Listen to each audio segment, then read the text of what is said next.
What happens when one of literature's greatest detectives is shown before he becomes the legend we all know? What if Sherlock Holmes was not yet the cold, calculating genius of Baker Street, but instead a troubled, curious, reckless 19-year-old, still trying to understand his own extraordinary mind?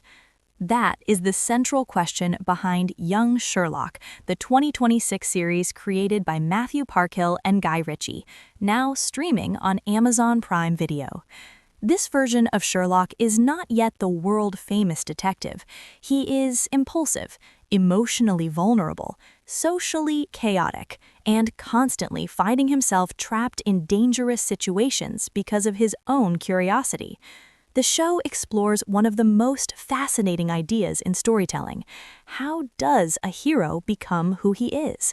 And more importantly, how close is genius to darkness? The story takes place in the late 19th century, primarily inside University of Oxford. Sherlock arrives at Oxford not as a student, but as a campus scout, a position secretly arranged by his older brother Mycroft Holmes, portrayed by Max Irons. Mycroft's goal is simple: keep Sherlock out of serious trouble. But of course, that plan fails almost immediately, because trouble has a strange attraction to Sherlock.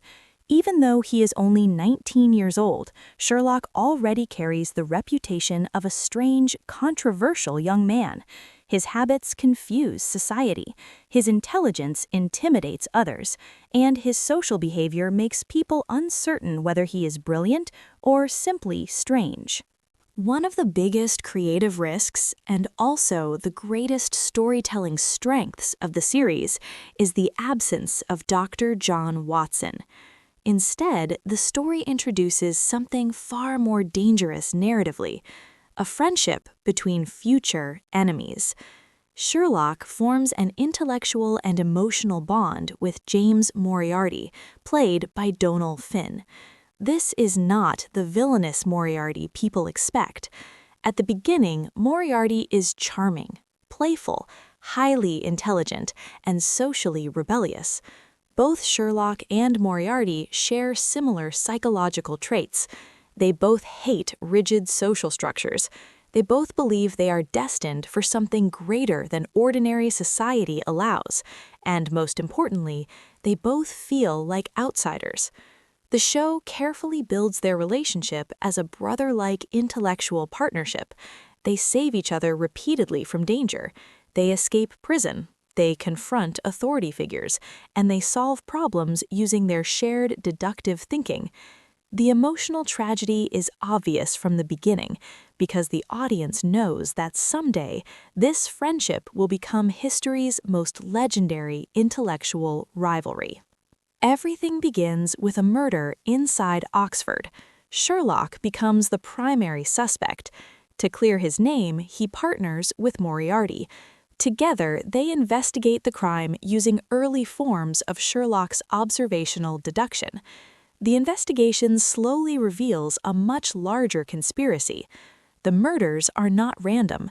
They are connected to scientific experimentation, political manipulation, and revenge hidden inside academic institutions. One of the most interesting characters is Princess Gulun Showan, played by Xin Teng.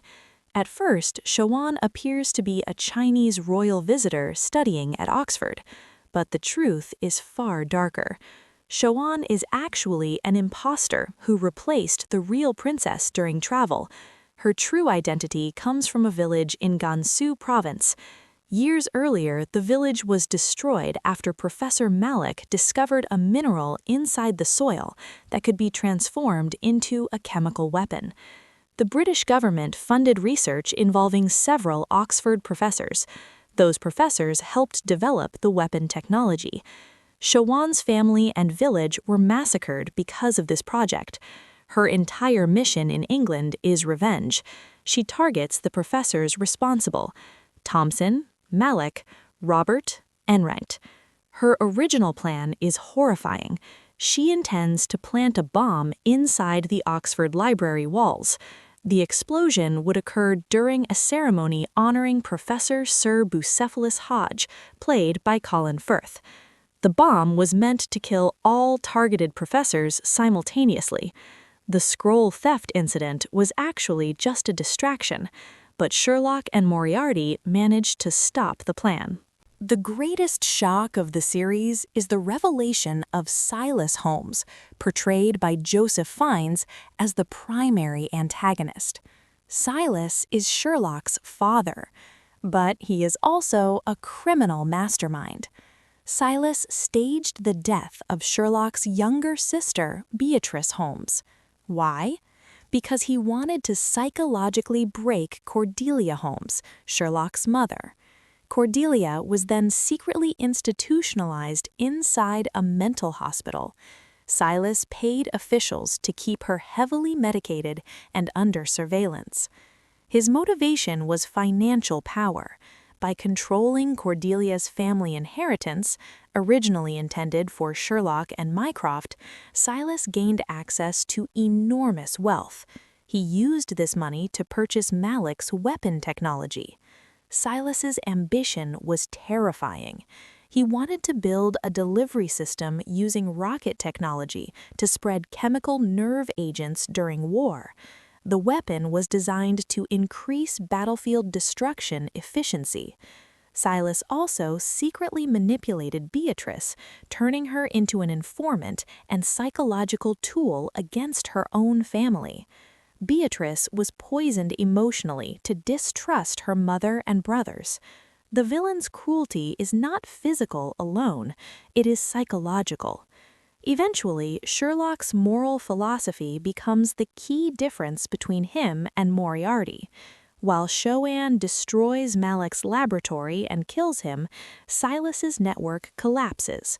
Sherlock prevents Beatrice and Chowan from killing Silas directly. He believes Silas must face justice through legal authority. But this decision gives Silas one final opportunity. During the confrontation on the cliff, Silas appears to commit suicide. The cliff overlooks a large lake. The show never confirms whether he survives. The scene intentionally mirrors the famous confrontation from The Final Problem, where Sherlock and his greatest enemy fall from a waterfall.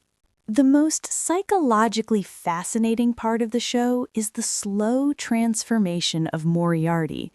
For most of the season, Sherlock and Moriarty are allies, but subtle details reveal ideological differences. Moriarty experiences violence without emotional horror.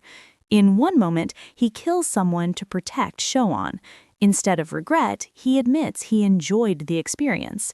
He also keeps the mathematical equation used to create the nerve weapon. He claims it is for prevention, but viewers can clearly sense a darker future intention. During conversations, Moriarty begins expressing ideas of intellectual control. At one point, he says he could become a master puppeteer pulling the strings. This line directly reflects the literary description of The Final Problem, where Moriarty is described as a spider sitting at the center of a web. One of the biggest unresolved mysteries is the key given to Sherlock by Silas. Silas hides a blood-stained handkerchief inside Sherlock's hand before falling. The honeycomb pattern leads Sherlock to a book. The book is The Origin of Species by Charles Darwin. Inside the book is a hidden key.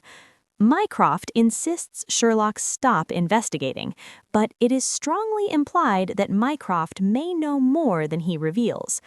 Later, Sherlock shows the key to Moriarty, but dismisses it as meaningless. The show never explains what the key opens. The ending of Young Sherlock is intentionally designed to be emotionally complex rather than completely conclusive. Instead of giving a traditional heroic closure, the series leaves multiple narrative threads open for future storytelling while completing the season's central emotional arc. The most important moment of the finale involves Silas Holmes, Sherlock's father and the primary antagonist of the season. During the final confrontation, Silas attempts to manipulate Sherlock Holmes emotionally before dragging him toward the cliff edge. The cliff is positioned above a large lake, which is not accidental.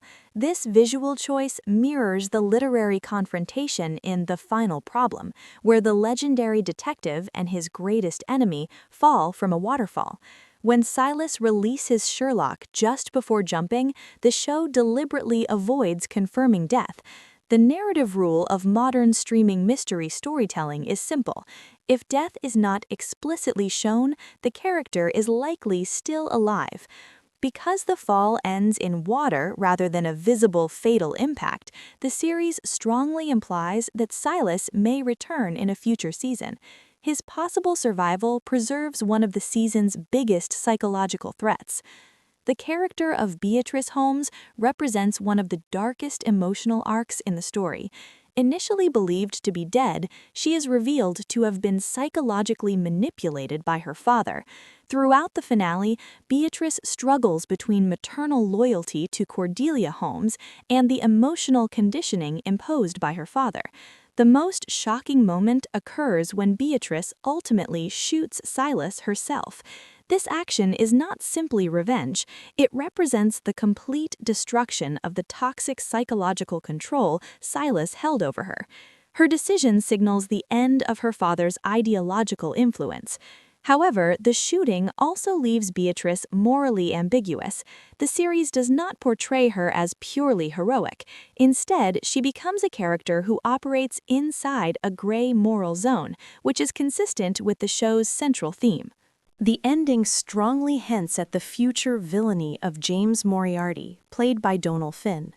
At this stage, Moriarty is not yet the criminal mastermind known from classical literature, but several psychological signals suggest his transformation has already begun.